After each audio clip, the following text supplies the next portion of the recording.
Morning everybody, we're back in van again, and today I'm going to attempt to fit this into the van to hold my iPad. Now, I don't like using Satnavs, I use an iPad, and I'll just turn you around and show you.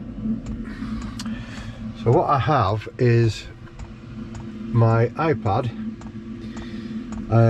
mounted on one of these obviously brackets, but it clips into the CD slot, and as you can, it works but not very well, and I've never been really happy with it. The other downside is obviously I can't get to any of the stereo. It's blocking the heaters at the back, so the heater vents I have to turn off, and it just makes everything a bit awkward. So my thinking is, I've got this bracket which is all adjustable in every way you can think of, which I'm going to try and maybe fasten onto the dashboard somewhere and see where I can utilise the iPad and hopefully get that a lot more secure and be able to position it a bit better, because to be fair, that needs to be just a little bit higher, and maybe just over that way a little bit so we can access everything. So I'll have a quick workout of things, and I'll fetch you back in a minute when I've got some idea of what I'm doing.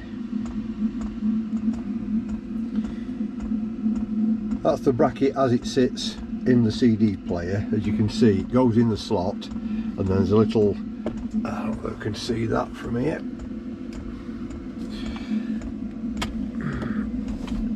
there's a little thumb turn just there that you tighten it up with and holds it into your radio. But because this head unit of mine comes off, it's all a little bit, and the other thing, I don't want to damage the stereo, which I think it's going to end up doing, and then it's going to cost me a new stereo. So I say we'll get rid of that, and we'll see where, if anywhere around here, we can anchor the new one to, and see what we can do with that. It might even end up being on the top, or I don't know yet. I'm just going to play about with that and see what I can come up with.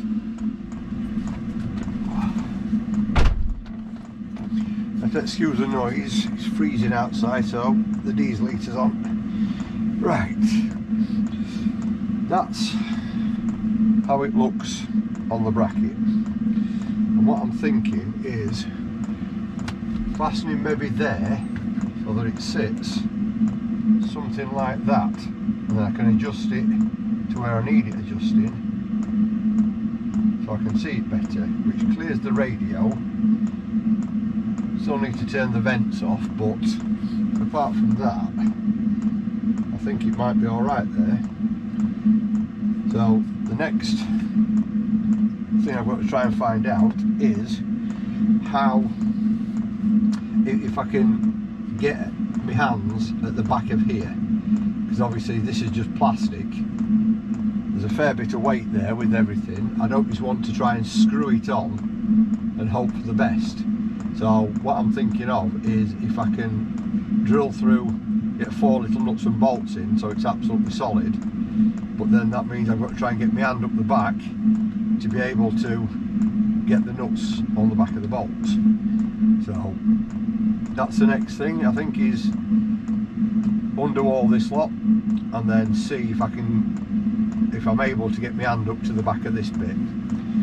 If not, then back to head scratching and see what I can come up with. It may be that I make a small block of wood shaped to the dashboard, flex it on there so that it's like, you know, glued on like concrete, and then I can drill and screw the frame to that and hope that holds. Don't know, like I say, we'll see how it all goes. So I'll set a time lapse going so you can see me taking all this to bits, and then we'll see what we've got from there.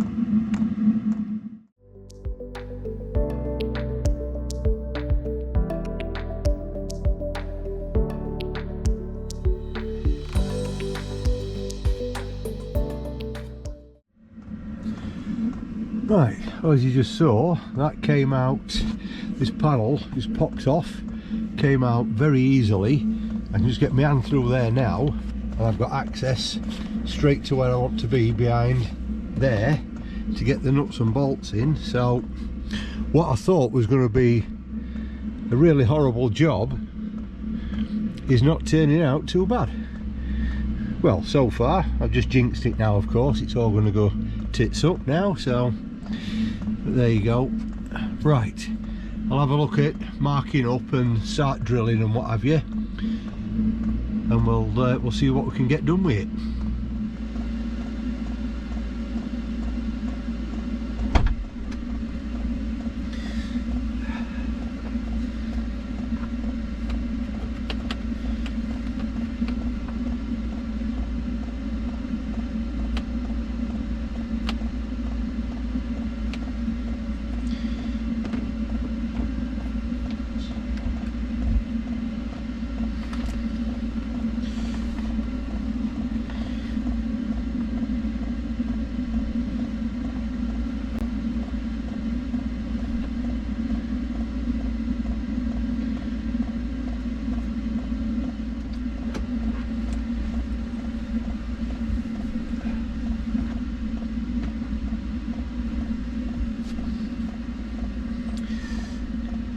Right, because this thin strip that I'm going to here is roughly the same size, if I try and drill the holes in straight, I'm not going to have enough room to get the bolts in. I'm only going to put bolts in opposite corners, so what I'm going to do is just slightly twist it off centre like that, so it moves the holes just further into the centre,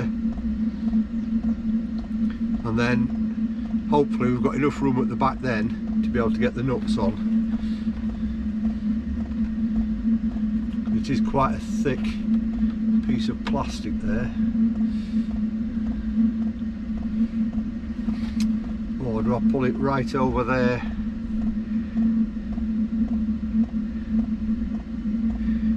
Pull it over that way and just use these two side ones. That's an option, because then I can still use those. Yeah, I think we'll do it that way instead. Use these two side ones, and that should trap it all in nicely then.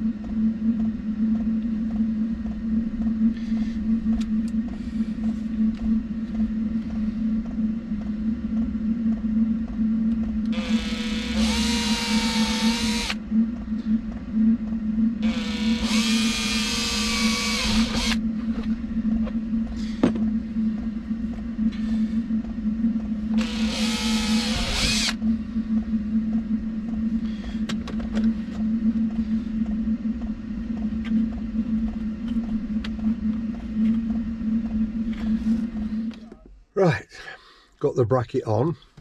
I've just had to nip down to my brother's garage. What I've ended up doing is, although I could get my hand round the back here, there's little like holes where you can't get your fingers in, and that's right where they're situated, so there wasn't enough room to actually get the nuts on the back. So what we've done, we've put what's called riv nuts, which are like a pop riveted, that a pop rivet, and I can speak, that are threaded on the inside, and then your bolts go into the middle of the riv nut. So a combination of that and Sikaflex, and we've got it on absolutely solid. All that remains now is to put all the rest of the van back together, connect the bracket up, and we will have a look, see if it fits, and hopefully works and does what I want it to. So fingers crossed. So I'm going to put all this back together, get everything back in the glove box, and then we'll start putting that together and see if it works. Right, see you in a minute.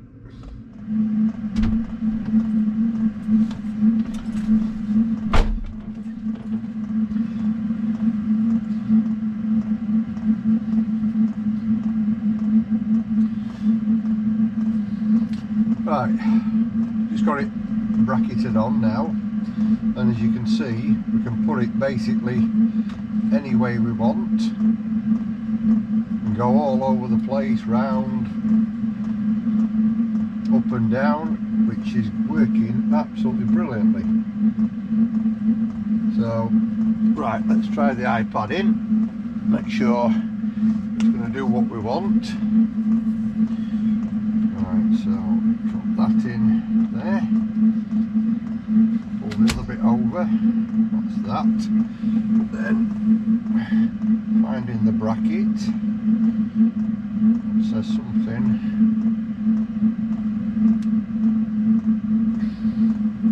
like about there.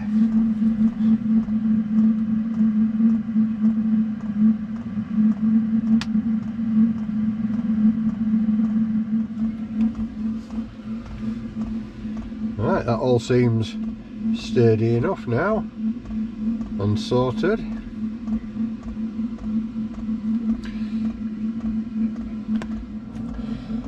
Right, now we've got this in, I don't like using normal sat-navs.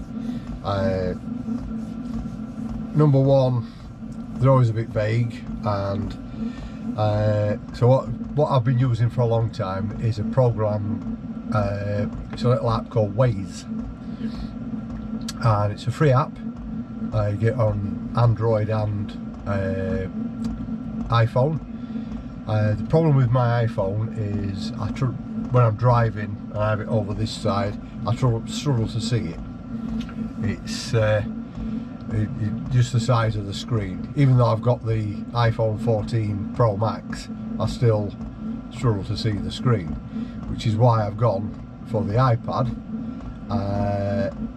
And as you can see, it's the iPad Pro, so it's the biggest screen, and that it has been working well in the time I've been using it. And the thing I like about the Waze is it tells you everything. It's a community-based navigation system, so anybody can enter things on there.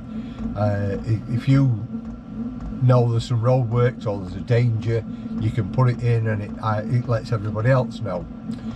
I've even had it flag up warning me of a pothole in the road, things like that. It tells you everything, and I've always found it absolutely brilliant. Other people I know don't like it. That's up to them, and like I say, I do like it. I really. And of course, when I'm not using it, it just folds back out the way, not doing anything. That, if you just press a little button at the back, that goes up, and everything is just tucked away neatly. Not going to rattle, not going to vibrate. That's absolutely spot on. Absolutely brilliant. Pleased with that. Now, on a slightly different note, following on from the end of the last video, after I'd done the all this carpeting, it left me with a bit of a weird edge, because you could tell where the carpet ended, obviously, and the panels fitted. So just edged it all off with this this rope, just to make it look a bit neater. It looks quite well, I think. That finishes all that off quite nicely. Like I say, condensation, none, which is brilliant. So, right, if this has been of any use to you, or you've enjoyed it, or anything like that, do give us a like and a subscribe. Share it along if you think anybody might be able to make use of it, and we'll catch you on the next one. Take care, guys. See you later.